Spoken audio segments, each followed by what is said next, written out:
Hello students, good morning to all of you. Students, आज हम class 12th की organic chemistry में alcohol, phenol और ईथर का अध्ययन करेंगे। तो इस चैप्टर का अध्ययन शुरू करने से पहले सबसे पहले हम चर्चा करेंगे हाइड्रोक्सी यौगिक या हाइड्रोक्सी कंपाउंड। हाइड्रोक्सी कंपाउंड या हाइड्रोक्सी यौगिक। तो सबसे पहले क्वेश्चन यही आता है कि हाइड्रोक्सी यौगिक किसे कहते हैं। तो स्टूडेंट्स, इनके नाम से ही स्पष्ट है।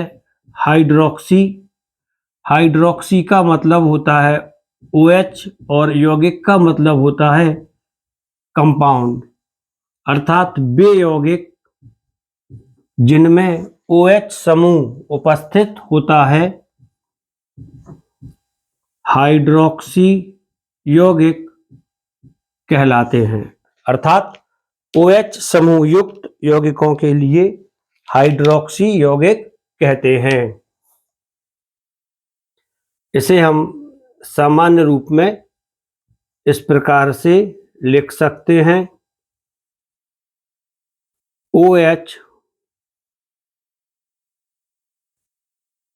समूह युक्त यौगिकों को हाइड्रोक्सी कंपाउंड या हाइड्रोक्सी यौगिक कहते हैं। अब क्वेश्चन आता है कि ये हाइड्रोक्सी यौगिक कितने प्रकार के होते हैं। तो जो हाइड्रोक्सी यौगिक होते हैं यह मुख्यतः 3 प्रकार के होते हैं। सबसे पहला होता है aliphatic alcohol,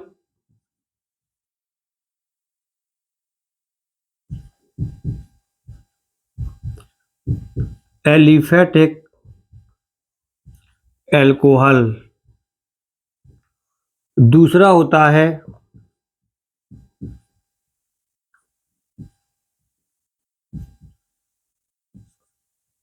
aromatic alcohol.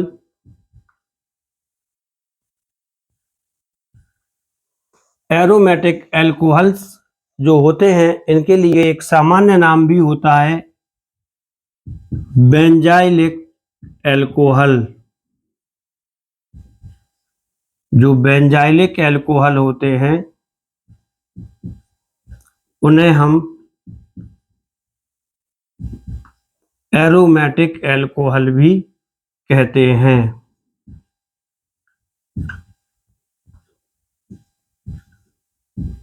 Benzylic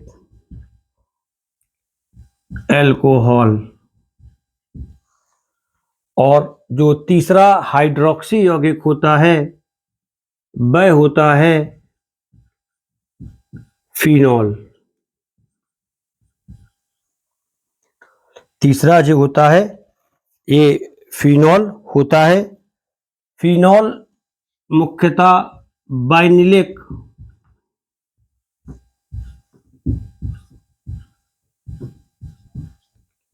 alcohol की श्रेणी में आता है। यह बाइनिलिक अल्कोहल की श्रेणी में आता है। तो स्टूडेंट्स, अभी आपने हाइड्रोक्सी कंपाउंड्स किसे कहते हैं और ये कितने प्रकार के होते हैं इसका अध्ययन किया है। अब क्वेश्चन आता है कि एलिफैटिक अल्कोहल किसे कहते हैं। एलिफैटिक, आप इसके नाम से परिचित ही होंगे।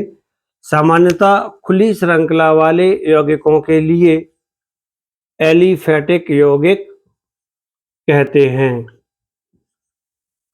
तो एलिफैटिक अल्कोहल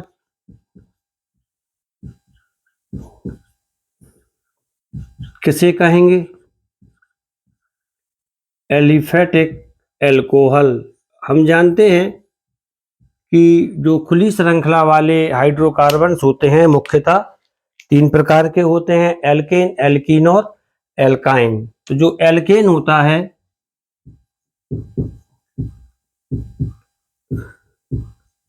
एल्केन के लिए हम R सिंगल बॉन्ड H से व्यक्त करते हैं, जहां पर R एल्किल मूलक होता है। एल्किल मूलक का सामान्य सूत्र CnH2n+1 होता है और यह H अलग से हमने लिख दिया है। तो जब एल्केन में से एक हाइड्रोजन परमाणु OH समूह के द्वारा विस्थापित हो जाता है, तब प्राप्त होने वाले यौगिकों के लिए ROH या एलिफेटिक एल्कोहल कहते हैं।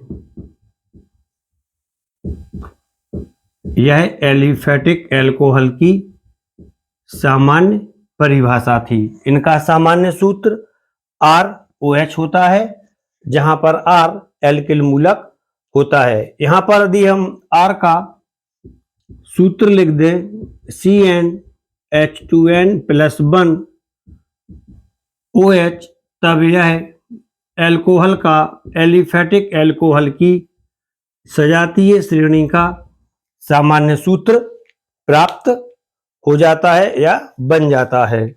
अब एल्कोहल की एक हम और दूसरी परिभाषा भी हम दे सकते हैं। ये पहली परिभाषा थी और इस परिभाषा के अनुसार एल्केन के हाइड्रोक्सी व्युत्पन्न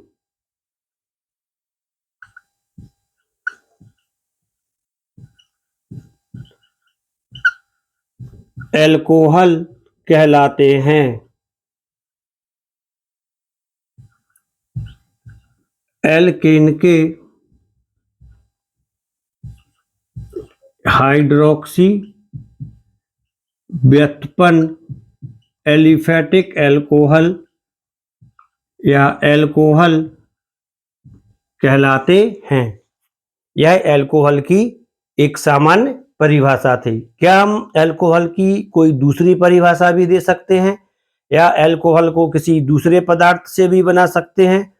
तो इसका भी आंसर है हाँ, हम एल्कोहल को दूसरे पदार्थ से भी बना सकते हैं। जैसे यदि हम जल, जिसका सामान्य सूत्र H2O होता है, इसको HOH के रूप में लिख दें और इस जल के एक हाइड्रोजन परमाणु के लिए एल्किल मूलक से, एल्किल रेडिकल से प्रतिस्थापित कर दें, तब जो यौगिक बनता है वह भी ROH या एलिफेटिक एल्कोहल होता है। तो इसके आधार पर भी हम एल्कोहल को परिभाषित कर सकते हैं, अर्थात जल के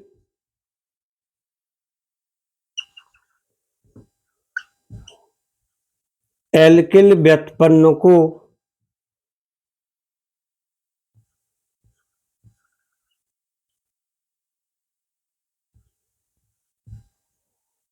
जल के एल्किल व्युत्पन्न को एल्कोहल कहते हैं। यह एल्कोहल की दूसरी परिभाषा थी। तो क्या एल्कोहल को हम इन दोनों परिभाषाओं के अलावा किसी और आधार पर भी परिभाषित कर सकते हैं या एक्सप्लेन कर सकते हैं? तो इसका भी आंसर है हाँ, हम एल्कोहल को एक और प्रकार से भी परिभाषित कर सकते हैं। यहां पर लिखा है हमने ROH, जहां पर R एल्किल मूलक है और एल्किल मूलक में कार्बन उपस्थित होता है। तो यहां पर हमने सामान्य में लिख दिया है COH। अब यदि हम इस कार्बन एटम की संकरण या हाइब्रिडाइजेशन देखते हैं, इसका संकरण देखते हैं, तब इसमें सिंगल बॉन्ड है और इसका जो संकरण होता है वह sp3 संकरण होता है। इस संकरण के आधार पर भी हम एल्कोहल को परिभाषित कर सकते हैं, अर्थात वे यौगिक जिनमें OH समूह, वे यौगिक जिनमें OH समूह sp3 संकरण या हाइब्रिडाइजेशन वाले कार्बन परमाणु से जुड़ा होता है। sp3 संकरण वाले कार्बन परमाणु से जुड़ा होता है, एलिफैटिक एल्कोहल कहलाते हैं। एलिफैटिक एल्कोहल, इसको हमने OH से लिख दिया है, एलिफैटिक एल्कोहल कहलाते हैं। एलिफैटिक एल्कोहल, आप उसको AlOH पढ़ लेते, वो गलत हो जाता। ये एल्कोहल की सामान्य परिभाषाएं थी। तो स्टूडेंट्स, अभी आपने हाइड्रोक्सी यौगिक में सिर्फ एलिफैटिक एल्कोहल का अध्ययन किया है। इसके बाद दूसरा इसमें जो हाइड्रोक्सी यौगिक होता है वह होता है एरोमेटिक एल्कोहल। अधिकांश बच्चे एरोमेटिक एल्कोहल और फिनॉल में अंतर स्थापित नहीं कर पाते हैं और यहीं पर वो गलती कर देते हैं। तो आपको यहाँ पर ध्यान से देखना है, एलिफैटिक एल्कोहल और फिनॉल में क्या अंतर है और इन दोनों को हम कैसे अलग अलग आइडेंटिफाई कर सकते हैं। दूसरा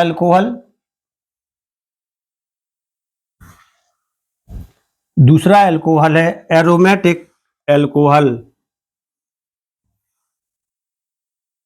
इसके लिए हम बेंजाइलिक एल्कोहल भी कहते हैं। स्टूडेंट्स, यदि आपने बेंजीन की सजातीय श्रेणी का अध्ययन किया होगा तब आपको ज्ञात होगा यह बेंजीन है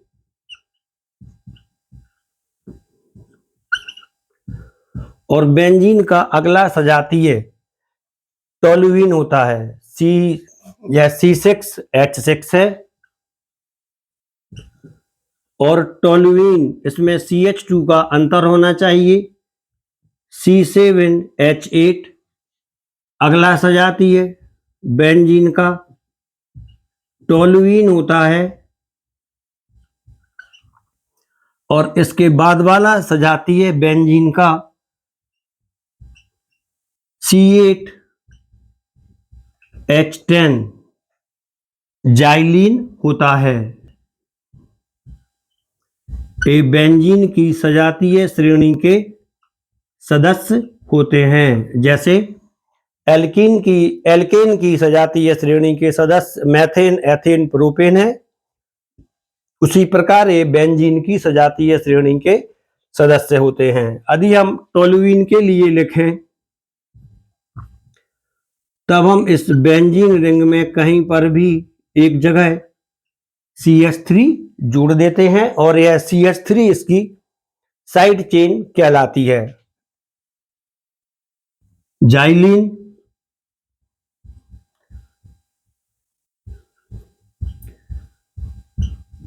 इसमें हमें दो जगह CH3 ऐड करना पड़ता है। यह बेंजीन, टोल्यूइन और जाइलीन होती है, जिसे हम BTX के रूप में लिखते हैं। BTX बेंजीन के सजातीय होते हैं।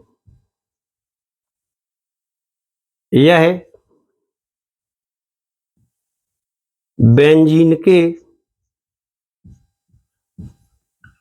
सजातीय हैं। अब हम यदि इस श्रेणी में से एक यौगिक ले लें, जैसे टोलुइन,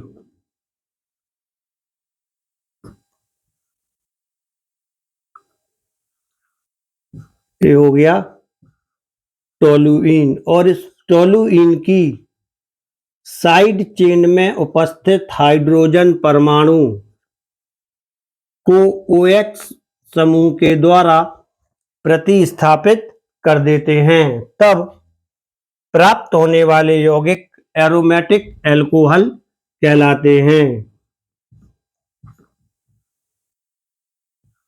इस प्रकार बनने वाले यौगिकों के लिए बेंजाइलिक एल्कोहल भी कहते हैं। ये यौगिक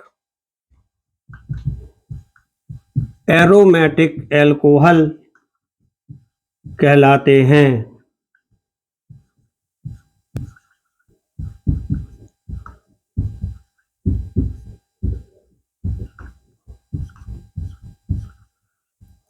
इन्हें हम आसानी से परिभाषित कर सकते हैं। वे यौगिक जो बेंजीन की साइड चेन में उपस्थित कार्बन परमाणु के हाइड्रोजन परमाणु का, कार्बन परमाणु से जुड़े हाइड्रोजन परमाणु का OH के द्वारा प्रतिस्थापन से प्राप्त होते हैं, एरोमेटिक एल्कोहल कहलाते हैं।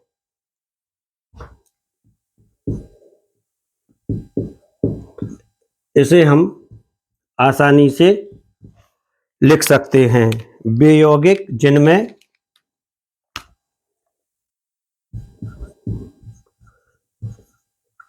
बेंजीन नाभिक से जुड़े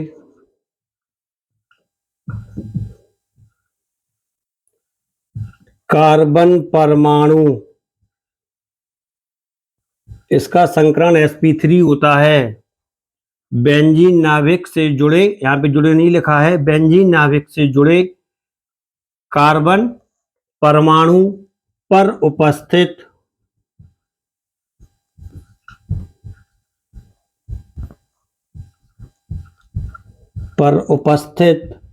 हाइड्रोजन परमाणु का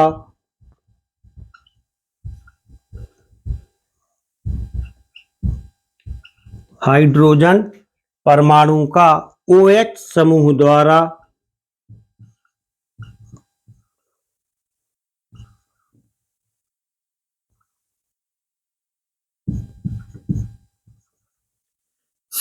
द्वारा विस्थापन या प्रतिस्थापन होता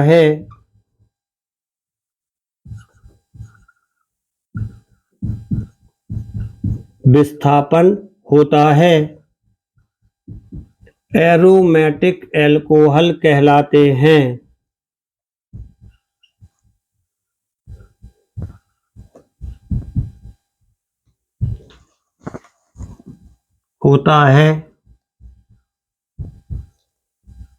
एरोमेटिक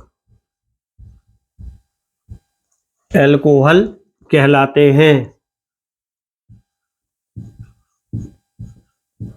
इनके बारे में हम अभी डिटेल स्टडी थोड़ी सी देर बाद करेंगे, इसी वीडियो में करेंगे। ये एरोमेटिक एल्कोहल की परिभाषा थी। इन्हें हम बेंजाइलिक एल्कोहल भी कहते हैं। अब तीसरा जो हाइड्रोक्सी यौगिक है वह होता है फिनॉल। फिनॉल किसे कहते हैं?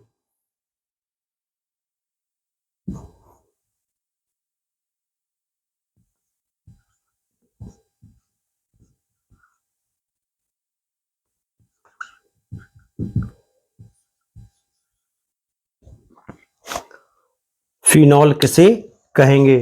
फिनॉल, अब यदि टोलुइन की जगह पे हम बेंजीन ले लें तो बेंजीन का जो सामान्य सूत्र होता है या जो बेंजीन का सामान्य स्ट्रक्चर होता है इस प्रकार से होगा। बेंजीन, और जब बेंजीन में उपस्थित हाइड्रोजन परमाणु OH समूह के द्वारा विस्थापित हो जाता है, तब इस प्रकार बनने वाले यौगिकों को फिनॉल कहते हैं।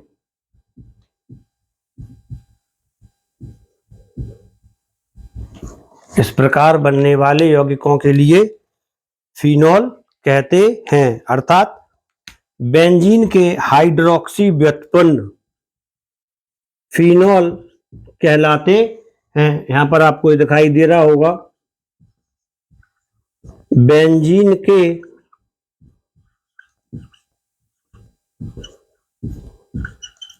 हाइड्रोक्सी व्युत्पन्न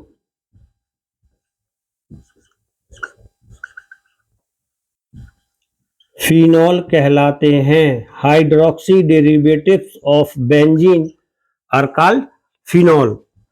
बेंजीन के हाइड्रोक्सी व्युत्पन्न को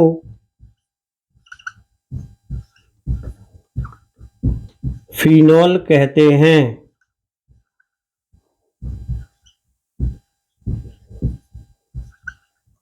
अब यहां पर एक चीज आपको देखना है कि बेंजीन में जितने भी कार्बन परमाणु होते हैं सभी sp2 संकरण की अवस्था में होते हैं। तो स्पष्ट है कि फिनॉल में OH समूह sp2 संकरण वाले कार्बन से जुड़ा होता है।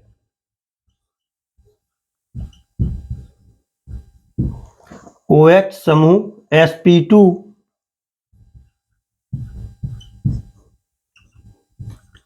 संकरण वाले कार्बन से जुड़ा होता है, इसलिए इन्हें हम बाइनिलिक अल्कोहल भी कहते हैं। बाइनिलिक अल्कोहल एलिफेटिक भी हो सकता है और फिनॉल के रूप में भी हो सकता है। तो स्टूडेंट्स, अभी आपने हाइड्रोक्सी कंपाउंड्स किसे कहते हैं इसका अध्ययन कर लिया है। इसके पश्चात अब हम अल्कोहल का वर्गीकरण किस प्रकार से किया जाता है इसका अध्ययन करेंगे।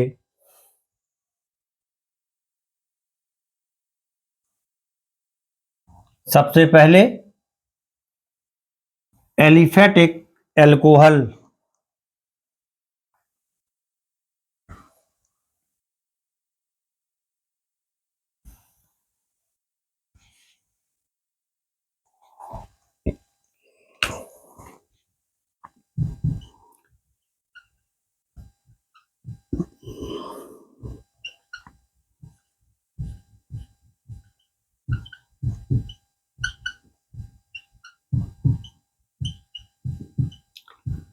एलिफेटिक अल्कोहल को कितने भागों में वर्गीकृत किया गया है, या एलिफेटिक अल्कोहल का वर्गीकरण लिखिए। तो जो एलिफेटिक अल्कोहल होते हैं यह OH समूह की संख्या के आधार पर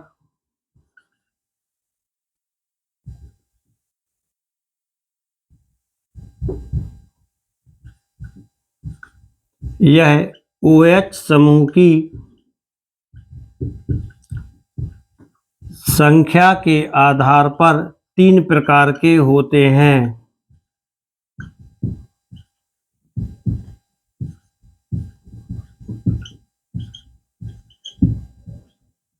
ये 3 प्रकार कौन कौन से हैं? सबसे पहले इसी का अध्ययन करेंगे।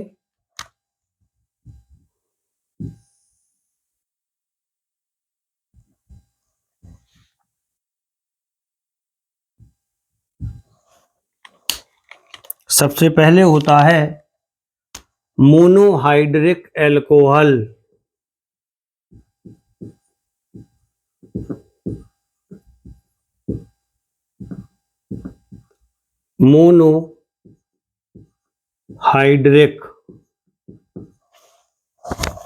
मोनोहाइड्रिक मोनो का अर्थ ही एक होता है।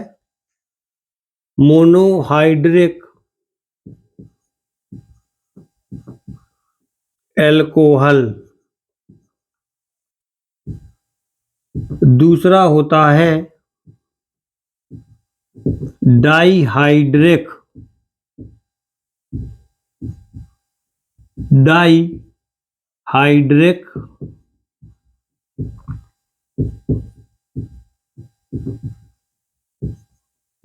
एल्कोहल, और तीसरा होता है ट्राई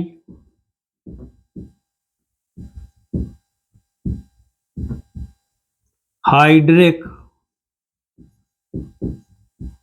एल्कोहल। यहां पर हम एलिफेटिक, एरोमेटिक और फिनॉल, इन तीनों को अलग अलग प्रकार से या अलग अलग रूप से वर्गीकरण के द्वारा इनका हम अध्ययन करेंगे। मोनोहाइड्रिक, इनमें एक OH समूह रहेगा। डाइहाइड्रिक, इनमें 2 OH समूह रहेंगे। और ट्राइहाइड्रिक, इनमें 3 OH समूह होते हैं। इन्हें हम आसानी से परिभाषित कर सकते हैं। वे अल्कोहल जिनमें एक OH समूह उपस्थित होता है मोनोहाइड्रिक एल्कोहल कहलाते हैं, जैसे मैथिल एल्कोहल, एथिल एल्कोहल। इसके बाद डाइहाइड्रिक एल्कोहल, वे अल्कोहल जिनमें 2 OH समूह होते हैं, जैसे एथेन 1,2 डाइऑल। और तीसरा होता है ट्राइहाइड्रिक एल्कोहल, जिनमें 3 OH समूह होते हैं, जैसे ग्लिसरॉल। अब इसके पश्चात क्वेश्चन आता है कि मोनोहाइड्रिक एल्कोहल कितने प्रकार के होते हैं। तब मोनोहाइड्रिक एल्कोहल मुख्यतः 3 प्रकार के होते हैं। 1 degree monohydric alcohol, 2 degree monohydric alcohol और 3 डिग्री मोनोहाइड्रिक एल्कोहल। क्वेश्चन आता है मोनोहाइड्रिक, डाइहाइड्रिक और ट्राइहाइड्रिक एल्कोहल को 3 भागों में विभाजित किया गया है, तो इसमें 1 डिग्री, 2 डिग्री और 3 डिग्री क्या है। ये 1 डिग्री, 2 डिग्री और 3 डिग्री एल्कोहल में उपस्थित कार्बन परमाणु हैं। हम जानते हैं कि जो कार्बन परमाणु एक कार्बन परमाणु से जुड़ा होता है उसे मोनोहाइड्रिक नहीं बोले, उसे 1 डिग्री कार्बन परमाणु कहते हैं। जैसे CH3CH2OH, बीच वाला कार्बन 1 डिग्री कार्बन है और ये वाला कार्बन भी 1 डिग्री है, क्योंकि ये दोनों एक एक कार्बन परमाणु से जुड़े हैं। एक कहलाता, और OH किससे जुड़ा है, 1 डिग्री कार्बन परमाणु से, अतः यह 1 डिग्री मोनोहाइड्रिक एल्कोहल है। अब आता है इसके बाद क्वेश्चन 2 डिग्री कार्बन, जो 2 कार्बन से जुड़ा हो।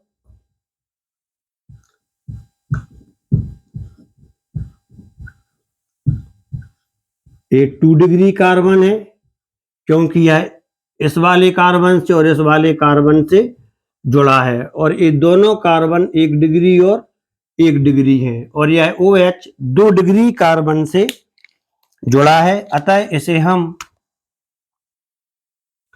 2 डिग्री मोनोहाइड्रिक एल्कोहल कहते हैं। इसमें OH 1 डिग्री से जुड़ा था। इसके बाद आता है 3 डिग्री मोनोहाइड्रिक एल्कोहल। 3 डिग्री, जब OH 3 डिग्री कार्बन परमाणु से जुड़ा होता है तब इसे 3 डिग्री मोनोहाइड्रिक एल्कोहल कहते हैं। ये वाला कार्बन 3 डिग्री है, बाकी सभी कार्बन 1 डिग्री है, क्योंकि एक ही कार्बन परमाणु से जुड़ रहे हैं। और ये वाला यौगिक 3 डिग्री मोनोहाइड्रिक एल्कोहल कहलाता है। 2 डिग्री और एक कहलाता है 1 डिग्री। यह एल्कोहल की क्लासिफिकेशन थी और एल्कोहल का वर्गीकरण था। इसके बाद आता है एरोमेटिक एल्कोहल।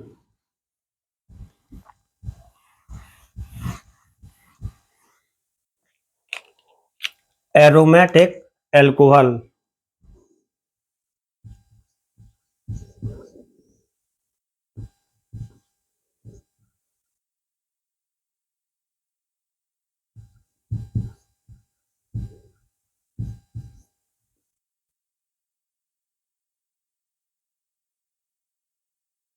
एरोमेटिक एल्कोहल का वर्गीकरण। यहां पर हम मोनोहाइड्रिक एरोमेटिक एल्कोहल का वर्गीकरण या इसके प्रकार देखेंगे। मोनोहाइड्रिक एरोमेटिक एल्कोहल 3 प्रकार का होता है। यह 1 डिग्री है, 2 डिग्री और 3 degree. 1 degree aromatic alcohol, 2 degree aromatic alcohol और 3 डिग्री एरोमेटिक एल्कोहल। इसका भी जो संरचना है काफी सरल है, जो हम आसानी से बना सकते हैं। सबसे पहले 1 degree aromatic alcohol, benzene ring,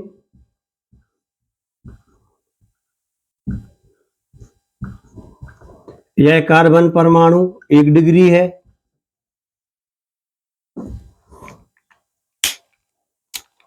तो यह 1 डिग्री एरोमेटिक एल्कोहल कहलाएगा। इसके बाद 2 डिग्री और 3 डिग्री चाहिए है।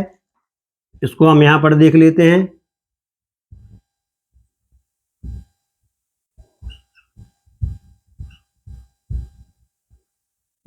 CH3,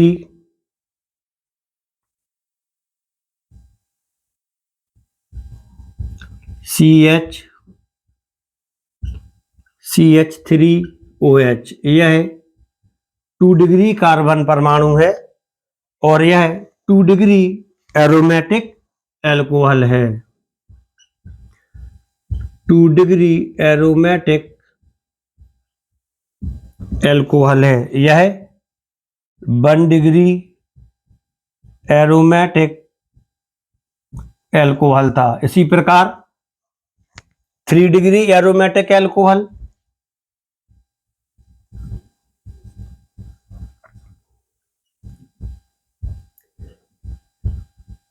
CH3C, CH3, CH3 और OH, यह 3 डिग्री कार्बन है और यह 3 डिग्री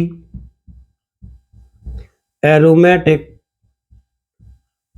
एल्कोहल होता है। तो अभी आपने एलिफेटिक एल्कोहल और एरोमेटिक एल्कोहल, इसका क्लासिफिकेशन कैसे होता है इसका अध्ययन कर लिया है। यहां पर हम फिनोल का भी अध्ययन कर लेते हैं। फिनोल कितने प्रकार का होता है। फिनोल भी संख्या के आधार पर मोनोहाइड्रिक, डाइहाइड्रिक और ट्राइहाइड्रिक फिनोल होता है। ये भी सरल है, इसका भी अध्ययन हम यहीं पे कर लेते हैं।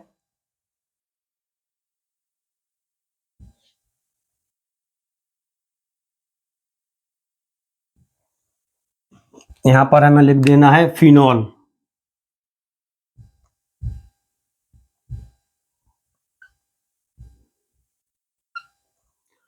मोनोहाइड्रिक फिनोल,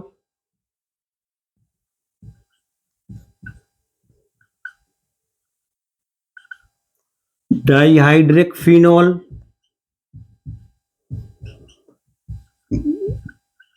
और ट्राइहाइड्रिक फिनोल। मोनोहाइड्रिक फिनोल स्पष्ट है, इसमें बेंजीन रिंग से एक ही OH जुड़ा होता है। यह मोनोहाइड्रिक फिनोल है।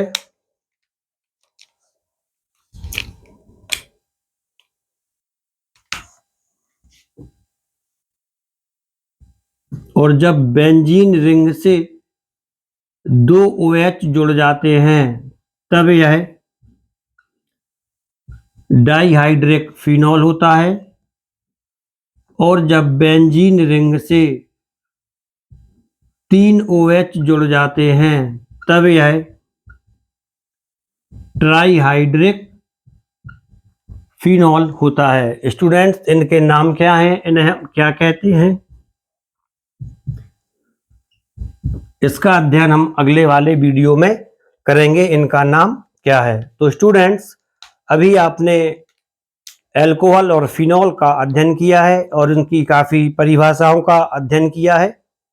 इससे आपके कॉन्सेप्ट भी क्लियर होते जाएंगे और आपको ऑर्गेनिक केमिस्ट्री आसानी से समझ में आएगी। तो स्टूडेंट्स, चाहे आपकी समझ में आ गया है तो आप इसके लिए लाइक कर दें और मेरे चैनल के लिए भी सब्सक्राइब करते जाएं, जिससे आपकी ऑर्गेनिक केमिस्ट्री का कोई टॉपिक छूटे नहीं। धन्यवाद।